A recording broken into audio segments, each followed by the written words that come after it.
ನಮಸ್ಕಾರ ವೀಕ್ಷಕರೇ, ಗೃಹಲಕ್ಷ್ಮಿ ಯೋಜನೆಯ 12 ಹಾಗೂ 13ನೇ ಕಂತಿನ ಹಣ ನಾಳೆ 18 ಜಿಲ್ಲೆಗಳಿಗೆ ಬಿಡುಗಡೆ ಆಗ್ತಾ ಇರುವಂತದ್ದು ವೀಕ್ಷಕರೇ. ಸೊ ನೀವು ನಂಬಲ್ಲ, ಆದ್ರೂ ಸಹಿತ ನಂಬಲೇಬೇಕು. ಸೊ ಈ ಒಂದು 12ನೇ ಕಂತಿನ ಹಣ ಅಂತೂ ರಿಲೀಸ್ ಆಗಿಲ್ಲ, ಆದ್ರೂ ಸಹಿತ ಎಲ್ಲಿಂದ ಹಣ ಬರ್ತಾ ಇದೆ ಅನ್ನುವಂಥದ್ದು ನಿಮಗೆ ಕ್ಲಿಯರಿಟಿ ಕೂಡ ಈ ಒಂದು ವಿಡಿಯೋದಲ್ಲಿ ಕೊಡ್ತೀನಿ. ಸೊ ಹಾಗಾದ್ರೆ ಒಂದು 18 ಜಿಲ್ಲೆಗಳಂತೂ ನೀವು ತಿಳ್ಕೊಳ್ಳೇಬೇಕು. ಯಾಕಂದ್ರೆ ಒಂದು 18 ಜಿಲ್ಲೆಗಳಲ್ಲಿ ನಿಮ್ಮ ಜಿಲ್ಲೆನೂ ಕೂಡ ಆಗಿದ್ರೆ ನಿಮ್ಮ ಖಾತೆಗೂ ಕೂಡ ಹಣ ಜಮಾ ಆಗುವಂತಹ ಚಾನ್ಸಸ್ ಇದೆ. ಸೊ ಹೀಗಾಗಿ ತುಂಬಾನೇ ಇಂಪಾರ್ಟೆಂಟ್ ಹಾಗೂ ಇಂಟ್ರೆಸ್ಟಿಂಗ್ ಆದಂತಹ ಮಾಹಿತಿ ಇದೆ. ಸೊ ಜೊತೆಗೆ ಲಕ್ಷ್ಮೀ ಹೆಬ್ಬಾಳ್ಕರ್ ಅವರು ಏನು ಲೇಟೆಸ್ಟ್ ಆಗಿ ಅಪ್ಡೇಟ್ ಅನ್ನ ಕೊಟ್ಟಿದ್ದಾರೆ, ಸದ್ಯಕ್ಕೆ ಏನು ಗೃಹಲಕ್ಷ್ಮಿ ಯೋಜನೆಯಲ್ಲಿ ಅಪ್ಡೇಟ್ ಬರ್ತಾ ಇದೆ ಅನ್ನುವಂಥದ್ದನ್ನ ತಿಳಿಸ್ಕೊಡ್ತೀನಿ. ಸೊ ಇಲ್ಲಿ ಅನ್ನಭಾಗ್ಯ ಯೋಜನೆ ಬಗ್ಗೆನೂ ಕೂಡ ಸ್ವಲ್ಪ ಕ್ಲಾರಿಟಿ ಕೊಡ್ತೀನಿ. ಯಾಕಂದ್ರೆ ಅನ್ನಭಾಗ್ಯ ಯೋಜನೆ ಬಗ್ಗೆ ಯಾರು ಕೂಡ ಹೇಳ್ತಾ ಇಲ್ಲ. ಸೊ ಇಲ್ಲಿ KH ಮುನಿಯಪ್ಪನವರು ಇದ್ರ ಬಗ್ಗೆ ಹಣದ ಬಗ್ಗೆ ಏನು ಕ್ಲಾರಿಟಿ ಕೊಟ್ಟಿದ್ದಾರೆ ಅದರ ಬಗ್ಗೆ ನಿಮಗೆ ತಿಳಿಸ್ಕೊಡ್ತೀನಿ.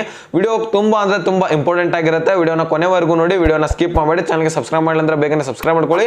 ವಿಡಿಯೋಕ್ಕೆ ಒಂದು ಲೈಕ್ ಕೊಟ್ಬಿಟ್ಟು ವಿಡಿಯೋನ ನೋಡ್ಲಿಕ್ಕೆ ಸ್ಟಾರ್ಟ್ ಮಾಡಿ. ಈಗ ಡೈರೆಕ್ಟ್ ಆಗಿ ಟಾಪಿಕ್ಗೆ ಬಂದ್ಬಿಡ್ತೀನಿ.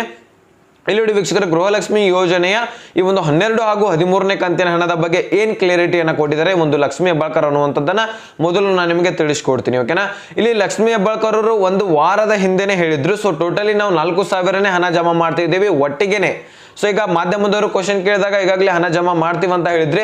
ಸೊ ಇದುವರೆಗೂ ಕೂಡ ಹಣ ಜಮಾ ಮಾಡಿಲ್ಲ ಅಂತ ಕೇಳಿದಾಗ ಈಗ ಒಂದು CM ಅವ್ರ ಹತ್ರ ಮಾತನಾಡಿದ್ದೀನಿ.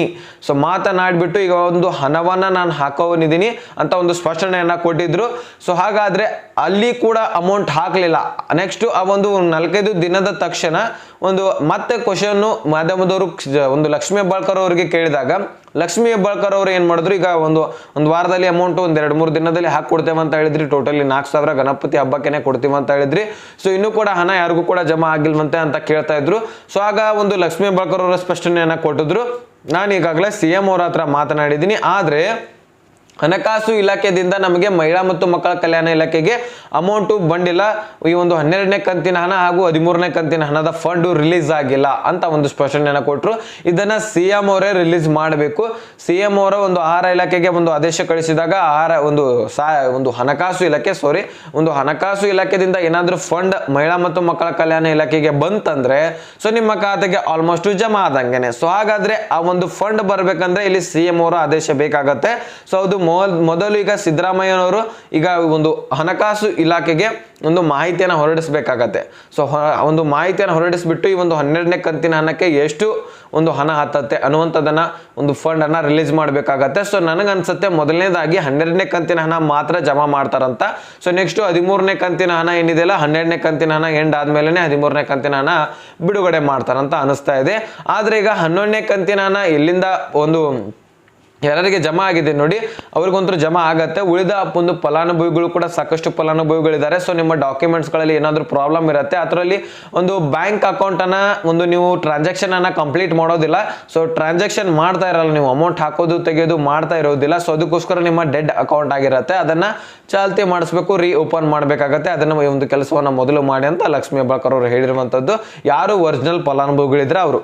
ಇನ್ನು ಉಳಿದಂತಹ ಫೇಕ್ ಡಾಕ್ಯುಮೆಂಟ್ಸ್ ಗಳಿಂದ ಹೊಂದಿರುವಂತಹ ಫಲಾನುಭವಿಗಳಂತೂ ತೆಗೆದಾಕಿದ್ದಾರೆ, ಅವರಂತೂ ತಲೆ ಕೆಡಿಸ್ಕೊಳ್ಳುವಂತ ಅಗತ್ಯವಿಲ್ಲ, ನಿಮ್ಗೆ ಅಮೌಂಟ್ ಅಂತೂ ಬರೋದಿಲ್ಲ. ಓಕೆನಾ. ಸೊ ಅದರಲ್ಲಿ ಬೆಂಗಳೂರು ನಗರದಲ್ಲಿ ಹೆಚ್ಚಿನ ಪ್ರಮಾಣದಲ್ಲಿ ಅಮೌಂಟ್ ಅಂತೂ ಹಾಕ್ತಾ ಇಲ್ಲ. ಯಾಕಂದ್ರೆ ಅಲ್ಲಿರುವಂತಹ ಫಲಾನುಭವಿಗಳು ಆಲ್ಮೋಸ್ಟ್ ಎಲ್ಲರೂ ಕೂಡ ಫೇಕ್ ಡಾಕ್ಯುಮೆಂಟ್ಸ್ ಇದ್ದವರು ಇದ್ದಾರೆ. ಸೊ ನೆಕ್ಸ್ಟ್ ಉಳಿದಂತಹ ಒಂದು ಪಾಳಾದ್ರೆ ಒಳ್ಳೆ ಒಂದು ಅಂದ್ರೆ ಒರಿಜಿನಲ್ ಫಲಾನುಭವಿಗಳು ಕೂಡ ಇದ್ದಾರೆ, ಆದ್ರೆ ಒಂದು 20% ಅಥವಾ 30% ಮಾತ್ರ ಇರುವಂತದ್ದು. ಸೊ ಅವ್ರಿಗಂತೂ ಹಣ ಹಾಕುವಂತಹ ವ್ಯವಸ್ಥೆ ಕೂಡ ಮಾಡ್ತಾ ಇರುವಂತದ್ದು. ಈಗ ಸದ್ಯಕ್ಕೆ ಲಕ್ಷ್ಮೀ ಹೆಬ್ಬಾಳ್ಕರ್ ಅವರು ಈಗಾಗಲೇ CM ಅವರು ಈ ರೀತಿ ಒಂದು ನಾವು ಆದೇಶವನ್ನು ಕಳಿಸಿದೀವಿ, ಇನ್ನು ಹಣಕಾಸು ಇಲಾಖೆಯಿಂದ ಹಣ ಬಂದ್ರೆ ನಾವು ಬಿಡುಗಡೆ ಮಾಡ್ತೀವಿ ಅಂತ ಸ್ಪಷ್ಟನೆ ಕೊಟ್ಟಿದ್ದಾರೆ. ಸೊ ಹಾಗಾದ್ರೆ ನೀವು ಹೇಳ್ತಾ ಇದ್ದೀರಾ ಈ ಒಂದು 12ನೇ ಕಂತಿನ ರಿಲೀಸ್ ಆಗ್ತಾ ಇದೆ ಆ ಜಿಲ್ಲೆಗೆ ಈ ಜಿಲ್ಲೆಗೆ ಅಂತ ಅನ್ಬೋದು. ಇಲ್ಲಿ ಕ್ಲಿಯರಿಟಿ ಇದೆ ನೋಡಿ. ಸೊ ಮೊದಲು ಇದನ್ನ ತಿಳ್ಕೊಳ್ಳಿ, 11ನೇ ಕಂತಿನ ಹಣ ಒಂದು ಮತ್ತೆ 10ನೇ ಕಂತಿನ ಹಣಕ್ಕೆ ಕಂಪೇರ್ ಮಾಡಿದ್ರೆ ಬಹಳಷ್ಟು ಫಲಾನುಭವಿಗಳನ್ನ ತೆಗೆದಾಕಲಾಗಿದೆ 11ನೇ ಕಂತಿನಲ್ಲಿ. ನೀವು ನೋಡ್ಬೋದು ಸುಮಾರು 1,28,000 ಫಲಾನುಭವಿಗಳಿದ್ದಾರೆ ಗೃಹಲಕ್ಷ್ಮಿ ಯೋಜನೆಯಲ್ಲಿ. ಸೊ ಅದರಲ್ಲಿ ಸುಮಾರು ಇಲ್ಲಂದ್ರೆ 8 ಲಕ್ಷದಿಂದ 15 ಲಕ್ಷದವರೆಗೂ ಕೂಡ ಗೃಹಲಕ್ಷ್ಮಿ ಯೋಜನೆಯಿಂದ ಫಲಾನುಭವಿಗಳನ್ನ ತೆಗೆದಾಕಲಾಗಿದೆ. ಸೊ ಅವ್ರ ಅಮೌಂಟ್ ಎಷ್ಟು ರಿಲೀಸ್ ಮಾಡಿದ್ರು ಅಂದ್ರೆ 10ನೇ ಕಂತಿನಲ್ಲಿ 1,28,00,000 ಫಲಾನುಭವಿಗಳಿಗೆ ಏನ್ ರಿಲೀಸ್ ಮಾಡಿದ್ರಲ್ಲ ಫಂಡ್, ಅದೇ ರೀತಿಯಾಗಿ 11ನೇ ಕಂತಿನಲ್ಲಿ ಕೂಡ 1,28,000 1,28,00,000 ಫಲಾನುಭವಿಗಳಿಗೆ ಏನ್ ಅಮೌಂಟ್ ಹೋಗ್ಬೇಕಾಗಿತ್ತಲ್ಲ ಅಷ್ಟೇ ಅಮೌಂಟ್ ಅನ್ನ ರಿಲೀಸ್ ಮಾಡಿದ್ರು. ಸೊ ಆದ್ರೆ ಅಲ್ಲಿ 11ನೇ ಕಂತಿನಲ್ಲಿ ತೆಗೆದಾಕಿರುವಂತಹ ಫಲಾನುಭವಿಗಳ ಉಳಿದಿರುವಂತಹ ಹಣ ಏನಿರುತ್ತಲ್ಲ, ಸೊ ಅವರನ್ನ ತೆಗೆದಾಕಿರ್ತಾರೆ, ಅವ್ರಿಗಂತೂ ಅಮೌಂಟ್ ಹಾಕ್ಲಿಕ್ಕೆ ಆಗಾರಲ್ಲ. ಸೊ ಅದರ ಏನು ಉಳಿದಿರ್ತಾವಲ್ಲ ಅದು ಮಹಿಳಾ ಮತ್ತು ಮಕ್ಕಳ ಕಲ್ಯಾಣ ಇಲಾಖೆಗೆ ಉಳಿದಿರುವಂಥದ್ದು. ಸೊ ಅದನ್ನ ಏನ್ ಮಾಡ್ತಾ ಇದ್ದಾರೆ, ಈ ಒಂದು 12ನೇ ಕಂತಿನಲ್ಲಿ ಒಂದು 10 ಅಥವಾ 15% ಫಲಾನುಭವಿಗಳಿಗೆ ಒಂದು ಜಮಾ ಮಾಡುವಷ್ಟು ಹಣ ಉಳಿದಿದೆ. ಸೊ ಅಷ್ಟಾದ್ರೂ ಹಣ ಉಳಿದಿದೆ 11ನೇ ಕಂತಿನಲ್ಲಿ. ಆ ಒಂದು ಉಳಿದಂತಹ ಹಣವನ್ನ 12ನೇ ಕಂತಿನ ಹಣಕ್ಕಾಗಿ ಯೂಸ್ ಮಾಡ್ತಾ ಇದ್ದಾರೆ. ಸೊ ಇನ್ನೂ ಕೂಡ 12ನೇ ಕಂತಿನ ಹಣದ ಫಂಡ್ ರಿಲೀಸ್ ಆಗಿಲ್ಲ. 11ನೇ ಕಂತಿನಲ್ಲಿ ಉಳಿದಿರುವಂತಹ ಹಣವನ್ನ 12ನೇ ಕಂತಿನ ಹಣದಲ್ಲಿ ಒಂದು ರಿಲೀಸ್ ಮಾಡ್ತಾ ಇರುವಂತದ್ದು ಫಂಡ್ ಅನ್ನ ಒಂದು 15% ಅಥವಾ 20% ಫಲಾನುಭವಿಗಳಿಗಾದ್ರೂ ಜಮಾ ಆಗತ್ತೇನೋ ಅಂತ ಅನ್ಕೊಂಡು ಈ ಒಂದು ಹಣವನ್ನ ರಿಲೀಸ್ ಮಾಡ್ತಾ ಇದ್ದಾರೆ. ಸೊ ಇದ್ರ ಬಗ್ಗೆ ನಿಮಗೆ ಕ್ಲಿಯರಿಟಿ ಸಿಕ್ಕಿದೆ ಅಂತ ಅನ್ಕೋತೇನೆ. ಏನೇ ಕನ್ಫ್ಯೂಷನ್ ಇದ್ರೂ ಸಹಿತ ನಾನು ಪ್ರತಿ ವಿಡಿಯೋದಲ್ಲಿ ಹೇಳ್ತೀನಲ್ಲ, ಡಿಸ್ಕ್ರಿಪ್ಷನ್ ಅಲ್ಲಿ ಇನ್ಸ್ಟಾಗ್ರಾಮ್ ಲಿಂಕ್ ಇರುತ್ತೆ. ಸೊ ಅಲ್ಲಿಂದ ಡೈರೆಕ್ಟ್ ಆಗಿ ಮೆಸೇಜ್ ಮಾಡಿ, ಓಕೆನಾ. ಸೊ ಹಾಗೆ ಫಾಲೋ ಮಾಡೋದನ್ನ ಮರಿಬೇಡಿ.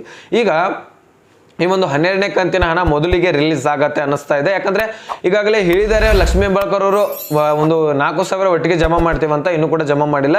ಸೊ ಮೊದಲಿಗೆ 11ನೇ ಕಂತಿನಲ್ಲಿ ಕೂಡ ಹೇಳಿದ್ರು 11ನೇ ಕಂತು 12ನೇ ಕಂತು ಹಾಗೂ 13ನೇ ಕಂತು ಕೂಡ ಒಟ್ಟಿಗೆ ಜಮಾ ಮಾಡ್ತಾ ಇದೀವಿ ಅಂತ ಹೇಳಿದ್ರು. ಅದರ ಬದಲಾಗಿ 11ನೇ ಕಂತು 12ನೇ ಕಂತು ಕೂಡ ಜಮಾ ಮಾಡ್ತೀವಿ ಅಂತ ಹೇಳಿದ್ರು. ಆದ್ರೂ ಸಹಿತ ಇನ್ನೂ ಕೂಡ ಬಂದಿಲ್ಲ. ಟೋಟಲ್ ಆಗಿ ಬರೀ 2,000 ರೂಪಾಯಿ ಮಾತ್ರ 11ನೇ ಕಂತಿನ ಹಣ ಬಂದಿರುವಂತದ್ದು.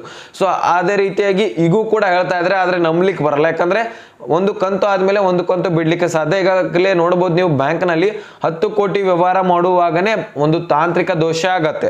ಸೊ ಅದನ್ನ ಈ ಗವರ್ನರ್ಸ್ ಬಗೆಹರಿಸಿರ್ತಾರೆ. ಆದ್ರೆ ಈ ಒಂದು 2,400 ಕೋಟಿ 2,600 ಕೋಟಿ ಒಂದು ಕಂತಿಗೆ ಬರ್ಬೇಕಾಗತ್ತೆ. ಅಂದ್ರೆ ಒಂದು ಕಂತುಗಳು ಒಂದು ನಮ್ಮ ರಾಜ್ಯದಲ್ಲಿ ರಿಲೀಸ್ ಆಗ್ಬೇಕಂದ್ರೆ ಅಷ್ಟೊಂದು ಹಣ ಬೇಕಾಗತ್ತೆ. ಆದ್ರೆ ಇಲ್ಲಿ 2 ಕಂತುಗಳು ಬರ್ಬೇಕಲ್ವಾ. ಈಗ 4,800 ಕೋಟಿ ಅಥವಾ 5,200 ಕೋಟಿ ಸಮಥಿಂಗ್ ಬೇಕಾಗತ್ತೆ. ಸೊ ಅಷ್ಟೊಂದು ಹಣ ಒಮ್ಮೆಲೆ ಜಮಾ ಮಾಡ್ಲಿಕ್ಕೆ ಹೋದ್ರೆ ತಾಂತ್ರಿಕ ದೋಷ 100% ಆಗತ್ತೆ. ಹೋಗ್ಬೇಕಾಗಿರುವಂತಹ ಹಣನೇ ಹೋಗುದಿಲ್ಲ, ಬರೀ ಮೆಸೇಜ್ ಹೋಗುತ್ತೆ. ನಿಮ್ಮೆಲ್ಲರ ಒಂದು ಮೊಬೈಲ್ ನಂಬರ್ಗೆ ಬರೀ 2,000 ರೂಪಾಯಿ ಜಮಾ ಅಂತ ಮೆಸೇಜ್ ಹೋಗುತ್ತೆ ಮಾತ್ರ. ಅಲ್ಲಿ ನಿಮ್ಮ ಅಕೌಂಟ್ನಲ್ಲಿ ಚೆಕ್ ಮಾಡಿದ್ದೆ ಆದರೆ ಹಣ ಇರೋದಿಲ್ಲ. ಸೊ ಈ ರೀತಿನೂ ಕೂಡ ಪ್ರಾಬ್ಲಮ್ ಇದಕ್ಕೋಸ್ಕರನೇ ಆಗ್ತಾ ಇದೆ, ತಾಂತ್ರಿಕ ದೋಷದಿಂದ. ಮತ್ತೆ ಇಲ್ಲಿ ನೆಕ್ಸ್ಟ್ ನಿಮ್ಮ ಒಂದು EMI ಕೂಡ ಕಟ್ತಾ ಇರ್ತೀರಾ. ಸೊ ಅವರು ಕೂಡ ಬಹಳಷ್ಟು ಫಲಾನುಭವಿಗಳಿದ್ದೀರಿ. ಸೊ ನನಗೆ ಗೊತ್ತುಂಟು. ಸೊ ಬಹಳಷ್ಟು ಫಲಾನುಭವಿಗಳು ಕೂಡ ಕಮೆಂಟ್ ಮಾಡ್ತಾ ಇದ್ರಿ, ಸರ್ ನಮಗೆ ಮೆಸೇಜ್ ಬರ್ತಾ ಇದ್ರೆ ಆದ್ರೆ ಹಣ ಜಮಾ ಆಗಿಲ್ಲ ನಮ್ಮ ಅಕೌಂಟ್ನಲ್ಲಿ ಅಂತ ಬಹಳಷ್ಟು ಫಲಾನುಭವಿಗಳು ಕೇಳ್ತಾ ಇದ್ರಿ. ಸೊ ಅದ್ರ ಬಗ್ಗೆನೂ ಕೂಡ ಒಂದು ಕ್ಲಾರಿಟಿ ಕೊಡ್ತೀನಿ. ಇಲ್ಲಿ ನೋಡಿ, ಬಹಳಷ್ಟು ಜನ EMI ಮುಖಾಂತರ ಕೂಡ ಒಂದು ಸಾಲವನ್ನ ಮಾಡಿರ್ತಾರೆ. ಫ್ಯಾನ್ಗಳನ್ನಾಗಿರ್ಲಿ, ಟ್ರೆಜರಿ ಆಗಿರ್ಲಿ, ಮೊಬೈಲ್ ಆಗಿರ್ಲಿ ಅಥವಾ PC ಆಗಿರ್ಲಿ, ಸೊ TV ಆಗಿರ್ಲಿ, ಈ ರೀತಿ ಯಾವುದೇ ಒಂದು ವಸ್ತುಗಳನ್ನ ಖರೀದಿ ಮಾಡಿರ್ತೀರಾ, ಅಲ್ಲಿ ಹಣವನ್ನ ಕಟ್ಟಿರೋದಿಲ್ಲ. ಸೊ ಈ ಒಂದು ಗೃಹಲಕ್ಷ್ಮಿ ಯೋಜನೆ, ಅನ್ನಭಾಗ್ಯ ಯೋಜನೆ ಹಣ ಜಮಾ ಆದ ತಕ್ಷಣ ಅಲ್ಲಿಂದನೂ ಕೂಡ ಕಟ್ ಆಗಿಬಿಡತ್ತೆ. ನಿಮ್ಗೆ ಗೊತ್ತಾಗಲ್ಲ, ಡೆಬಿಟೆಡ್ ಅಂತ ಬಂದಿರಲ್ಲ, ಕ್ರೆಡಿಟೆಡ್ ಅಂತ ಮಾತ್ರ ಬಂದಿರುತ್ತೆ.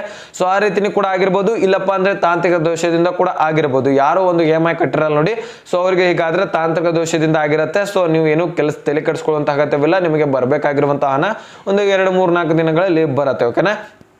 ಇದ್ರ ಬಗ್ಗೆ ನಿಮಗೆ ಕ್ಲಿಯರಿಟಿ ಸಿಕ್ಕಿದೆ ಅಂತ ಅನ್ಕೋತೀನಿ. ಹಾಗಾದ್ರೆ ಒಂದು 18 ಜಿಲ್ಲೆಗಳನ್ನ ನಾವು ತಿಳ್ಕೊಳ್ಳೋಣ. ಇಲ್ಲಿ ನೋಡಿ, ಬಾಗಲಕೋಟೆ, ಇಲ್ಲಿ ಉಡುಪಿ, ತುಮಕೂರು, ದಾವಣಗೆರೆ, ಚಿತ್ರದುರ್ಗ, ಚಿಕ್ಕಮಗಳೂರು, ಶಿವಮೊಗ್ಗ, ರಾಯಚೂರು, ಚಿಕ್ಕಬಳ್ಳಾಪುರ, ಚಾಮರಾಜನಗರ, ಬಳ್ಳಾರಿ, ಗದಗ, ಹಾಸನ, ಕಲಬುರಗಿ, ವಿಜಯನಗರ, ಧಾರವಾಡ, ಇಷ್ಟು ಜಿಲ್ಲೆಗಳಿಗೆ ಹಣ ರಿಲೀಸ್ ಆಗ್ತಾ ಇದೆ. ಸೊ ಆದ್ರೆ ಈ ಒಂದು ಜಿಲ್ಲೆಗಳಲ್ಲಿ ಎಲ್ಲ ಜಿಲ್ಲೆದವರೆಗೂ ಕೂಡ ಹಣ ಬಿಡುಗಡೆ ಆಗೋದಿಲ್ಲ. ಇಲ್ಲಿರುವಂತಹ ಫಲಾನುಭವಿಗಳು, ಕೆಲವೊಂದಿಷ್ಟು ಫಲಾನುಭವಿಗಳಿಗೆ ಮಾತ್ರ ಹಣ ಒಂದು ಜಮಾ ಆಗತ್ತೆ. ಸೊ ಎಲ್ಲರಿಗೂ ಕೂಡ ಜಮಾ ಮಾಡ್ಲಿಕ್ಕೆ ಬರಲ್ಲ, ಯಾಕಂದ್ರೆ ಅಷ್ಟೊಂದು ಫಂಡ್ ಇಲ್ಲ. ಸೊ ಇಲ್ಲಿ ಉಳಿದಿರುವಂತಹ ಹಣದಲ್ಲಿ ನಿಮ್ಮೆಲ್ಲರ ಖಾತೆಗೆ ಆಲ್ಮೋಸ್ಟ್ ಎಲ್ಲ ಜಿಲ್ಲೆದಲ್ಲಿನೂ ಕೂಡ ಕೆಲವೊಂದಿಷ್ಟು ಫಲಾನುಭವಿಗಳಿಗೆ ಮಾತ್ರ ಒಂದು ಹಂತವಾಗಿ ಜಮಾ ಮಾಡ್ತಾ ಇರುವಂಥದ್ದು.